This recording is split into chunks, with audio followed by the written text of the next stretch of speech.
오늘은 이 말씀을 중심으로 해서 기도하는 사람이 필요한 시대, 그런 주제로 말씀을 전하겠습니다.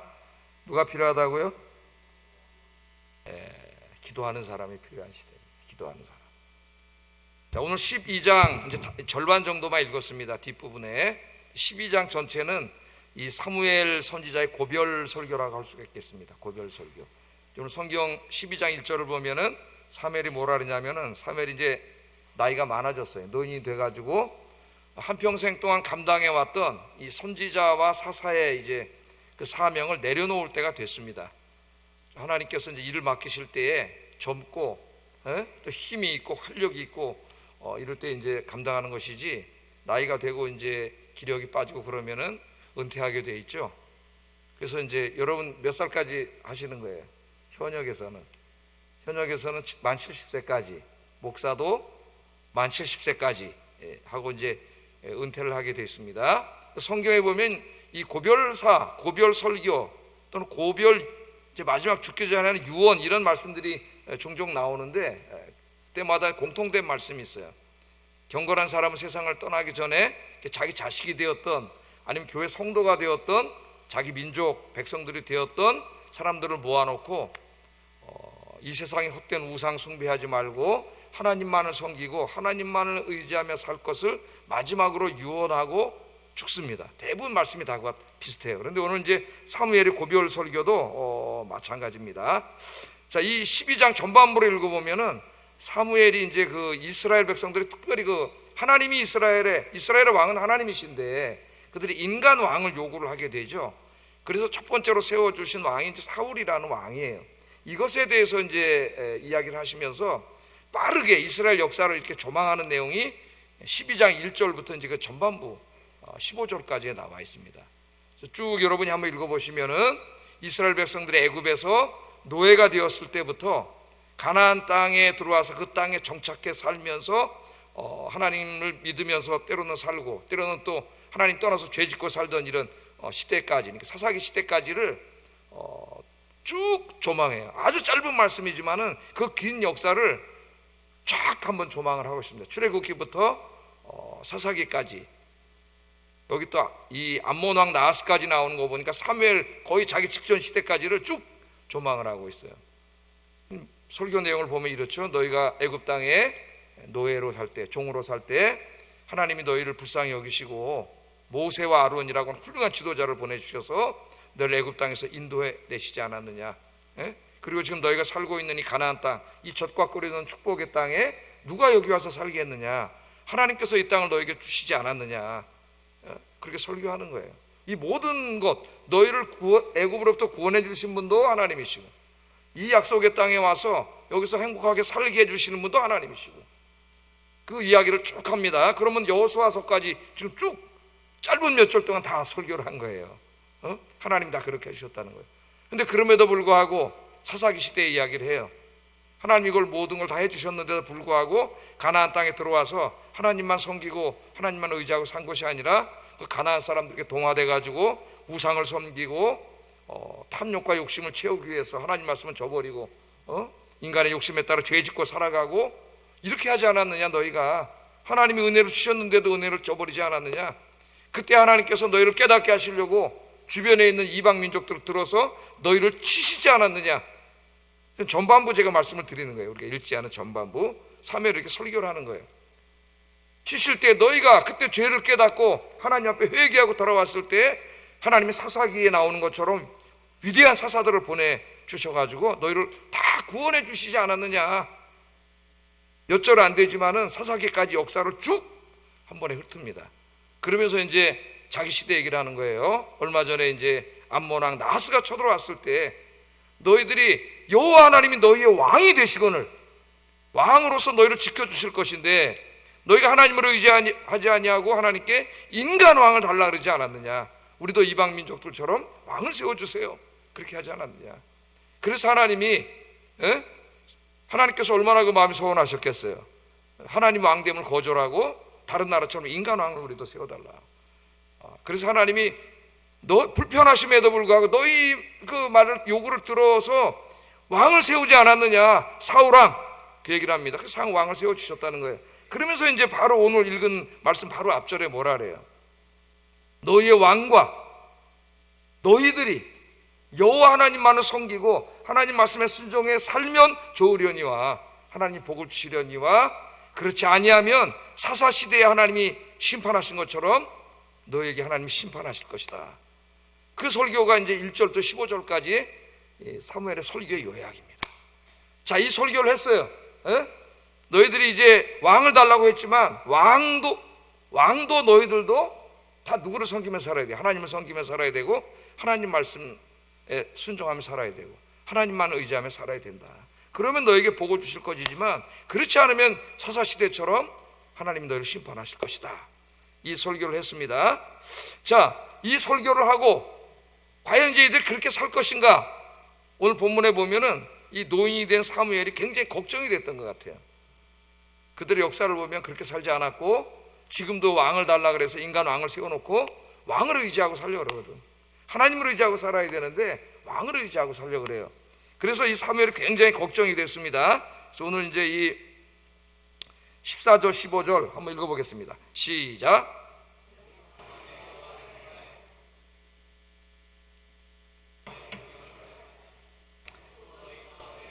왕이 너희의 하나님 여호와를 따르면 좋겠지만은 너희가 만일 여호와의 목소리를 듣지 아니하고 여호와의 명령을 거역하면 여호와의 손이 너희의 조상들을 치신 것 같이 너희를 치실 것이라 그렇게 말씀을 했습니다.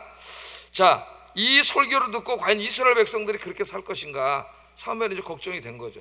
자기는 이제 떠나야 돼요. 더 이상 백성들을 인도하지 않습니다. 설교하실 것도 아니에요. 이제 마지막 고별 설교예요. 마지막 고별 설교.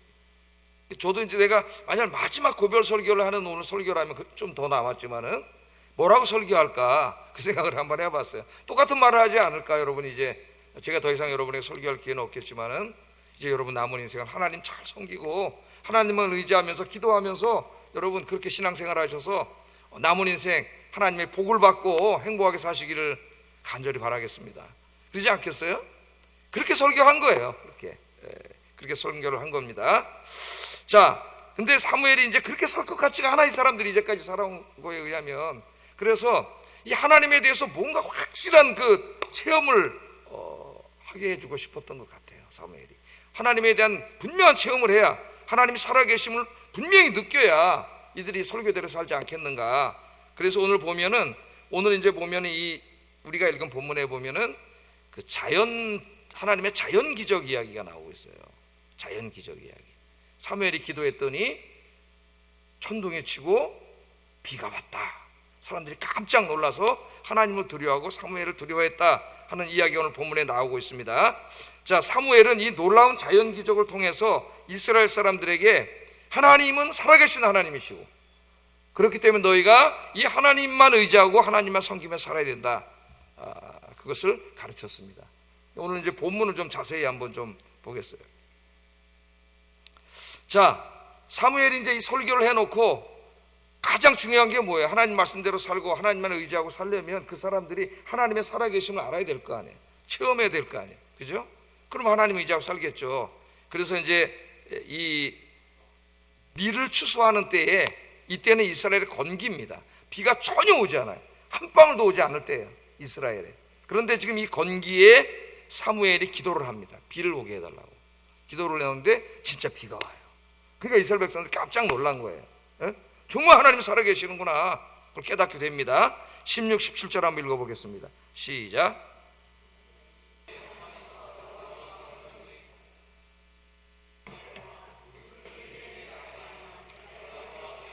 여호와께서 우리와 비를 너희가 왕을 구한 일 곧 여호와 목전에서 범한 죄악이 큼을 너에게 밝히 알게 하시리라. 아멘. 하나님이 왕이신데 하나님의 왕됨을 거절하고 인간왕을 세워놓고 이제 우리는 인간왕에게 충성을 다하고 인간왕을 의지하고 살겠다 그런 선언을 한 거 아닙니까? 그게 하나님 이제 우리 왕에서 물러가 주세요.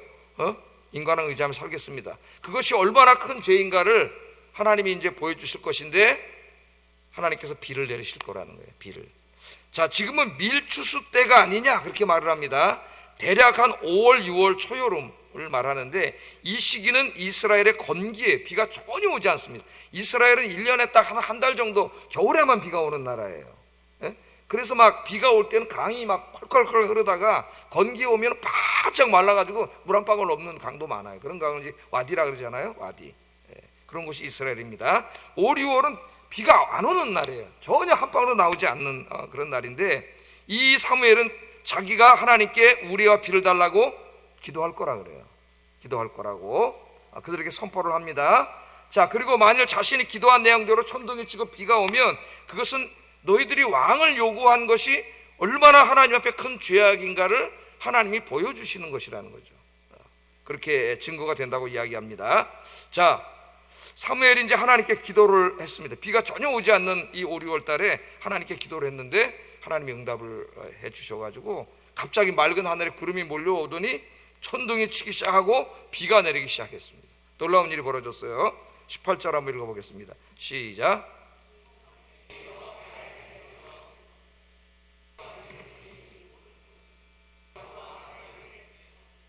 예, 전혀 비가 오지 않는 그 5, 6월 달에 하늘도 이렇게 맑았는데 사무엘이 이 얘기를 하고 갑자기 하나님 앞에 기도를 했더니 시커먼 먹구름이 올라오더니 막 천둥이 치고 비가 막 쏟아지니까 이 사람들이 깜짝 놀란 거예요. 두려움에 떨면서 깜짝 놀랐다고 성경은 이야기하고 있습니다.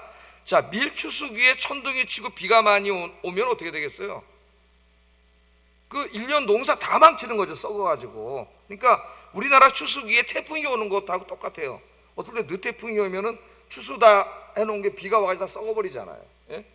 베야 되는데 막 물이 차가지고 다 썩어버리지 않습니까? 그것과 똑같은 거예요 지금. 그러니까 이 비는 단비가 아니라 일종의 하나님의 심판의 비라고 할 수가 있겠어요. 그런데 그 심판의 비가 언제 와요? 지금 비가 전혀 안 오는 이스라엘 지형 기후 속에서는 비가 한 방울도 오지 않은 5, 6월 달에 지금 폭우가 쏟아져가지고 농사진 걸 다 망친 거예요. 농사진 걸. 자, 하나님께서는 이처럼 천둥을 치시고 많은 비를 내리심으로 이스라엘의 1년 농사를 순식간에 망쳐 놓으셨고, 앞으로도 너희가 하나님 떠나서 죄를 짓고 우상 숭배하고 살고 하나님보다 인간을 더 의지하고 정치를 더 의지하고 그렇게 살면은 하나님이 이처럼 너희에게 심판을 내리실 것이라는 것을 하나님이 보여주시는 겁니다. 그러니까 여러분, 이스라엘 백성들이 이 비가 오는 것을 보면서 두 가지를 깨달았어요. 첫째, 뭘 깨달았을까요? 예? 첫째는 사무엘이 얘기한 것처럼 하나님보다 인간 왕을 세워달라고 요구하고 인간 왕을 의지했던 그것이 큰 죄라는 걸 깨닫게 됐어요. 왜냐하면 사무엘이 얘기했잖아요. 비가 오면은 그것이 바로 하나님 너희의 죄를 책망하는 것이 될 것이라고. 그것을 깨달았습니다. 아, 우리가 하나님 의지하지 않고 우리가 만들어 놓았던 정치 제도나 인간의 왕을 의지하고 사는 것, 그것이 하나님 앞에 큰 죄구나. 여러분 그걸 아십니까? 여러분이 하나님 의지하지 않고 인간을 의지하고 세상을 의지하고 돈을 의지하고 그렇게 사는 것이 하나님 앞에 큰 죄라는 걸 알아야 돼요. 죄라는. 여러분 지금 뭘 의지하고 살고 계세요? 여러분들. 그걸 첫 번째 깨달았습니다. 그 다음에 두 번째 연이어 깨달은 게 뭐냐면은 인간의 흥망성쇠를 결정하는 분은 인간 왕이 아니고 하나님이라는 걸 깨달았어요. 하나님이라는 거. 자신들이 아무리 농사를 짓고 관리를 잘한다 하더라도 추수 때에 천둥이 치고 비바람이 몰려오면은 1년 농사는 그냥 다 망쳐버릴 수 있다는 것을 깨닫게 됐습니다. 뿐만 아니라 인간 왕은 아무것도 할 수가 없는 거예요. 추수 때 추수해야 되는데 어느 정도는 걷어놨는데 베야 되는데 비가 쏟아져 갖고 다 농사진 걸 망칠 때 인간 왕이 할 수 있는 일이 뭐가 있을까요? 지금도 아무것도 못하는 거죠. 자연 앞에서는 인간은. 그걸 추수를 하게 하고 그 추수한 것을 다 먹게 하실 수 있는 분은 누구밖에 없어요? 하나님밖에 없어요. 하나님밖에. 그것을 깨닫게 됐습니다. 일찍이 솔로몬은 그것을 깨닫고 자기 백성들에게 경고를 했죠. 이제 솔로몬 왕이 앞으로 나오게 되는데 시편 127편 1절 2절 한번 읽어보겠습니다. 시작.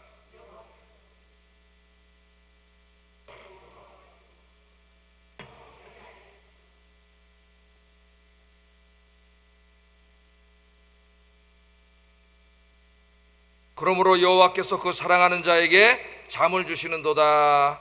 아멘. 이 유명한 말씀입니다. 최고로 지혜롭다고 하는 솔로몬이 평생을 왕노릇하고 난 이후에 깨달은 거예요. 그럼 머리가 좋은 사람이에요. 지혜가 충만한 사람이에요. 예? 정말 자기 머리를 다 써서 별일을 다 해봤어. 국가가 부강한 국가를 만들기 위해서.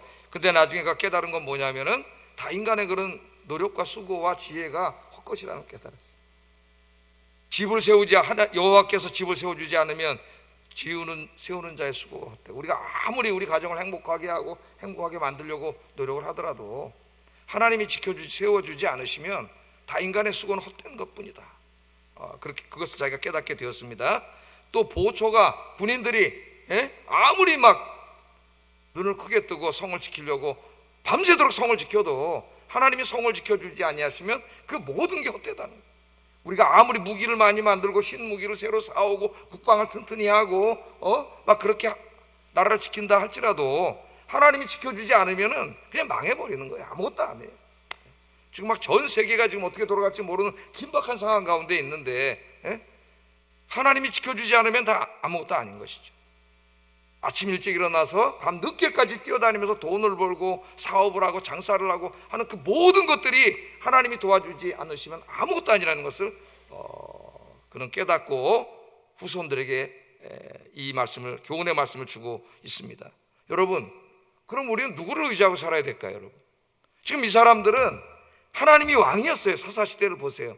하나님이 왕이었습니다. 사사를 보내셔서 그들을 도와주셨어요. 그런데 주변 민족들은 보니까 왕이 있어요. 인간 왕이. 그들이 생각한 거예요. 야, 저들은 인간 왕이 있으니까 더 행복하게 잘 사는 것 같아. 우리도 왕이 있었으면 좋겠다. 그렇게 생각을 한 거예요. 그래서 하나님 왕 되시면 거절하고 인간 왕을 달라 그래서 하나님이 사울 왕을 세워준 거예요. 달라고 하는 대로 그들에게 왕을 세워줬습니다. 여러분은 누구를 의지하고 사십니까? 정치를 의지하고 사세요? 우리 같이 지금 과잉 정치 속에서 모든 백성들이 정치에 막 혈안이 돼가지고 살고 있는데 정치를 의지하세요? 인간 무슨 정치인을 의지하세요?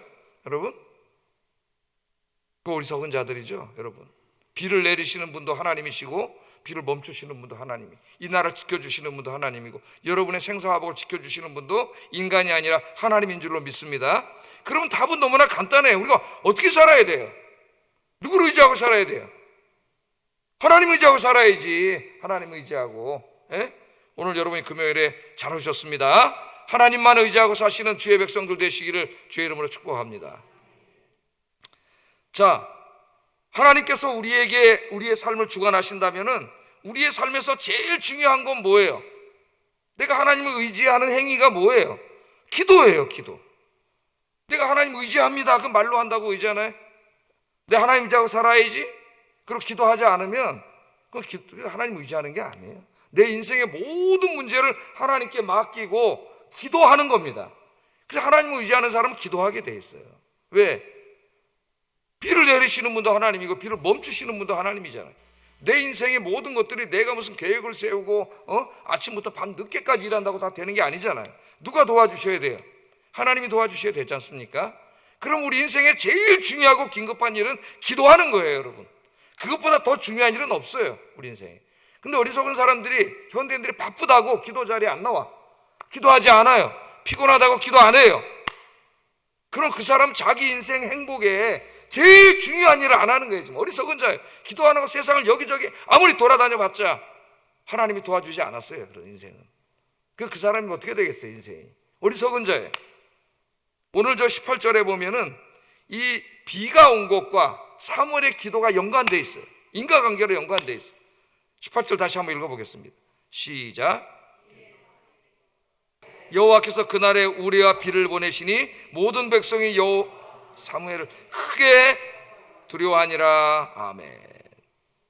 사무엘도 두려워하고 여호와 하나님도 두려워했다, 그런 말씀이 있습니다. 이스라엘은 여기서 중요한 진리를 깨달았어요. 자신들의 미래가 왕의 정치적인 역량에 달린 게 아니라 기도에 달려있다는 걸 깨달았어요. 기도에.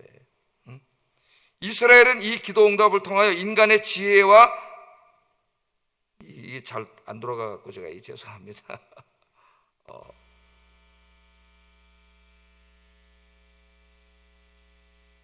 이 기도 응답을 통해서 인간의 지혜와 능력보다 기도가 더 능력이 있다, 그걸 깨달았어요. 아무리 인간이 무슨 정치, 농업 정책을 펴고 이런저런 경제 정책을 펴고, 물론 그거 하지 말라는 얘기가 아닙니다. 그런 것도 다 중요하고 해야 되는데 그런 것만 갖고 되는 게 아니라는 거예요. 그 모든 것들이 실효성이 있게 되고 도와주시는 분은 다 누구세요? 하나님이신데 제일 중요한 걸 잊어먹어 어리석은 인간이. 예? 그 어리석은 인간이 잊어먹고 나타나는 행동이 기도의 자리를 떠나는 거예요. 기도하러 오지 않는 거예요. 그러면 하나님이 그 사람 인생 그 다음부터 상관없는 인생이 되고 자기가 살아야 돼요. 그 다음부터는. 여러분들 남은 인생을 하나님 앞에 더욱 기도하시기를 주의 이름으로 축복합니다. 그래서 이 사람들이 두려움에 떨면서 사무엘에게 부탁을 하나 해요. 오늘 보면은 뭘 부탁해? 기도를 부탁합니다. 기도. 19절 한번 읽어보겠습니다. 시작. 당신의 종들을 위하여 당신의 하나님 여호와께 기도하여 우리로 죽지 않게 하소서. 지금 5, 6월 달에 갑자기 비가 와서 추수한 게 다 썩어버리게 생겼어요. 다 먹지 못하게 생겼어요. 그거는 뭐에 대한 표시예요?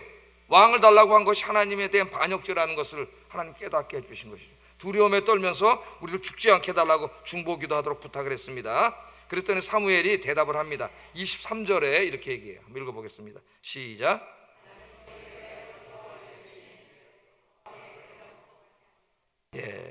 이 유명한 말씀이죠. 나는 너희를 위하여 기도하기를 쉬는 죄를 여호와 앞에 결단코 범하지 않겠다. 자, 기도하기를 쉬는 게 뭐예요? 죄라 그랬잖아요. 죄라 그랬어요. 여러분, 기도하기를 멈추는 게 왜 죄입니까? 여러분, 기도하기를 쉬고 멈췄다, 기도를 멈췄다는 말은 더 이상 하나님 의지하지 않겠다는 선언이에요. 하나님과 상관없는 삶을 살겠다는 선언이에요. 하나님 안 도와주셔도 됩니다. 내 지혜와 능력으로 얼마든지 나 살아갈 수 있습니다. 기도는 여러분 게을러서 안 하는 게 아니에요. 기도는 교만해서 안 하는 거예요. 하나님 안 도와주셔도 되니까, 내 마음대로 내 힘으로 얼마든지 살 수 있으니까 기도 안 하는 거예요. 그럼 어떻게 된다고요? 하나님께 내버려 둡니다. 그럼 네 마음대로 살아라. 네 지혜와 능력으로 살아버려라. 그 사람 인생에는 하나님 개입하지 않아요. 이 기도를 하면은, 사무엘이 기도를 하면 나라와 민족을 하나님이 지켜주셔요. 비도 내리게 하시고, 비가 안 올 때는 곡식이 잘 익게 하시고, 햇빛을 내리셔서 곡식을 익게 하시고, 따위 하나님이 해주셔요. 사무엘이 기도하지 않으면 이런 일이 일어나지가 않아요. 그러니까 기도를 쉬는 거는 뭐예요? 하나님을 무시하는 죄를 짓는 거예요. 죄를 짓는 거예요. 그래서 사무엘이 말합니다. 내가 기도에 쉬는 죄를 범치 않겠다. 여러분, 기도에 쉬는 죄를 범치 않는 여러분 되기를 주의 이름으로 축복합니다. 그래서 사무엘은 늘 이렇게 나라와 민족을 위해서 중보기도하는 사람이었습니다. 그래서 여러분들도 나라와 민족이 어려울 때에, 또 교회와 가정이 어려울 때에 늘 중보기도 하시는 여러분 되기를 주의 이름으로 축복합니다. 자, 이스라엘 백성도 기도를 부탁했어요.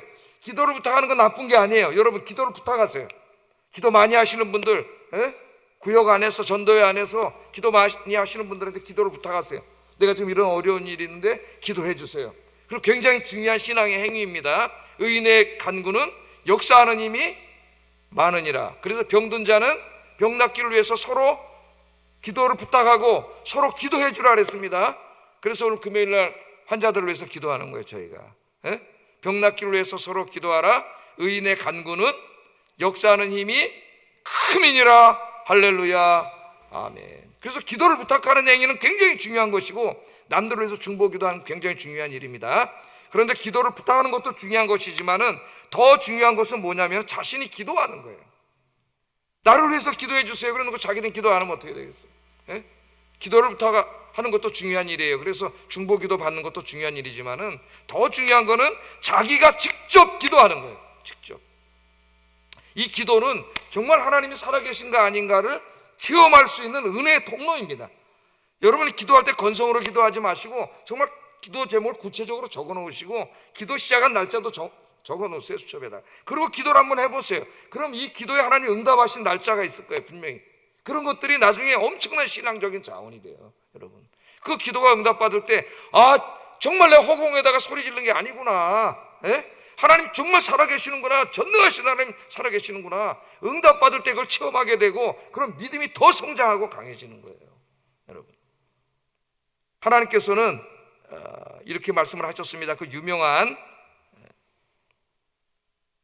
역대하 7장 14절 15절 말씀입니다. 한번 읽어보겠습니다. 시작.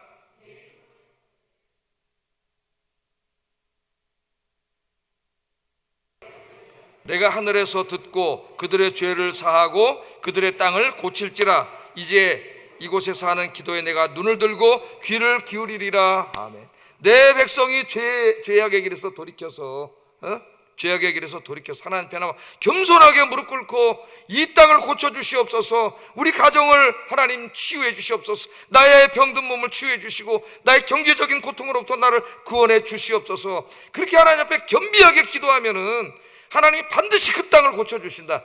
그 가정을 고쳐주신다. 그 사람을 고쳐주신다. 할렐루야. 약속의 말씀이잖아요. 약속의 말씀. 여러분, 나라와 민족을 위해서 기도하십시오. 가정과 자녀들을 위해서 기도하십시오. 교회를 위해서 기도하십시오. 내 주변 사람들의 구원을 위해서 열심히 기도하세요. 하나님께서 기도를 들으시고 하나님 반드시 응답해 주실 줄로 믿습니다. 그래서 예레미야 선지자는 우리에게 이렇게 얘기합니다. 너는 내게 부르짖으라.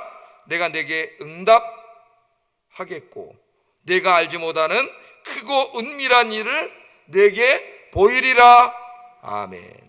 정말 우리가 기도하면서 이 말씀대로 체험을 많이 하고 저도 체험을 많이 합니다. 하나님 앞에 부르짖으면 하나님이 응답해 주시는데 내가 기도한 것만 응답해 주시는 게 아니라 내가 기도한 것보다 더 크고 더 비밀한 일, 내가 생각하지도 못했던 놀라운 일들로 하나님이 응답해 주셔요. 할렐루야. 그런 체험이, 은혜의 체험이 내가 옛날에는 그랬었는데 그런 역사가 돼서는 안 됩니다. 여러분. 주의 은혜가 날마다 새롭도 쏘이다 그랬죠. 날마다, 아침마다, 매일마다 이 응답의 은혜를 체험하시는 여러분들 되시기를 주의 이름으로 축복합니다. 자, 사무엘은 자신들의 죄를 회개하며 기도를 부탁하는 이스라엘을 향하여 내가 너희를 위해서 기도의 쉬는 죄를 범하지 않겠다. 너희들도 하나님 앞에 기도해라. 하나님 의지하고 살자. 기도하며 삽시다. 얘기하면서 한 가지 마지막 당부의 말을 더하는데 20절 한번 읽어보겠습니다. 시작. 이 모든 악을 행하였으나 여호와를 따르는 데에서 돌아서지 말고 오직 너희의 마음을 다하여 여호와를 섬기라. 이제 너희가 회개했으니까 다시는 그 죄악의 길로 가지 말고 마음을 다하여, 마음이 나뉘면 안 됩니다. 여러분.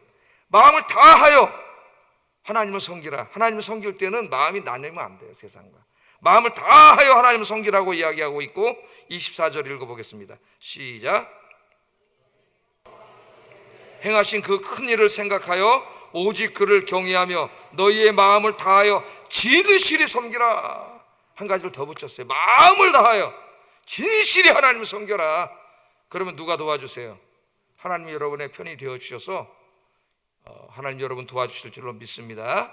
그러니까 내가 이 땅에서 복을 받고 행복하게 사는 비결은 다른 데 있는 게 아니에요. 하나님을 의지하고, 전적으로 하나님을 의지하고 내 마음을 다하고 진실하게 하나님을 섬기고 예배하며 사는 거예요. 그러면 여러분의 인생 혼자가 아니라 전능하신 하나님 여러분과 함께 계십니다. 어리석게 자꾸 인간적인 방법, 세상적인 방식으로 돌아다니지 마시고 오직 하나님 앞에 무릎 꿇고 기도하면서 마음을 다하고 진실하게 하나님을 섬기며 살아가시는 우리 아영교회 교인들이 되시기를 주의 이름으로 축복합니다. 신명기 6장에서 하나님의 백성들이 하나님의 복을 받아 행복하게 사는 비결 자세하게 가르쳐 주셨어요. 마지막으로 이 말씀을 읽고 기도하겠습니다. 신명기 6장 1절 3절. 이는 곧 너희의 하나님 여호와께서 너희에게 가르치라고 명하신 명령과 규례와 법도라. 너희가 건너가서 차지할 땅에서 행할 것이니 곧 너와 내 아들과 내 손자들이 평생에 네 하나님 여호와를 경외하며 내가 너희에게 명한 그 모든 규례와 명령을 지키게 하기 위한 것이라. 또 내 나를 장구하게 하기 위한 것이라. 이스라엘아 듣고 삼가 그것을 행하라. 그리하면 내가 복을 받고 내 조상들의 하나님 여호와께서 내게 허락하심 같이 젖과 꿀이 흐르는 땅에서 내가 크게 번성하리라. 복을 받고 크게 번성하는 길이 뭐예요? 하나님을 섬기며 사는 거예요. 하나님을 예배하고 그 말씀에 순종하면서 하나님을 의지하고 기도하며 사는 거예요. 뭐 어려운 일이 아닙니다. 복잡한 일이 아니에요.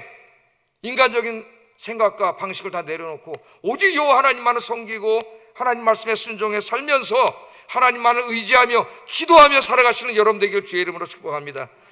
그러면 네가 이 땅에서 장수할 것이고 네가 복을 받을 것이고 젖과 꿀이 흐르는 땅에서 네가 크게 번성하리라. 아멘. 기도하겠습니다. 말씀을 생각하면서 기도하겠습니다.